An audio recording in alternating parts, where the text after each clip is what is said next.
17. decembra je na Primskovem v Miklavževi dvorani potekala 19. seja občinskega sveta občine Šmartno pri Litiji.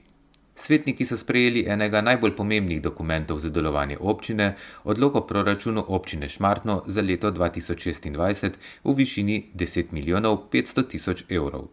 Potrdili pa so tudi nove cene programov predšolske vzgoje. Terenske seje so v tem mandatu že stalnica, vkolikor lahko se odpravimo po naši občini. Letošnje leto oziroma zaključek leta gosti Primskovo.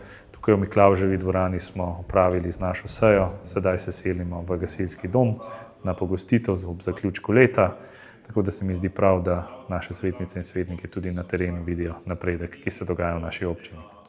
Sprejeli smo zadnji proračun v tem mandatu.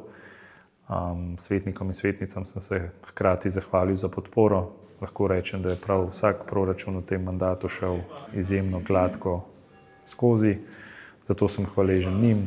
Mislim, da nekega nagajanja ni bilo, imeli smo konstruktivne predloge in tudi naslednji proračun, se pravi za leto 2026, je ambiciozen.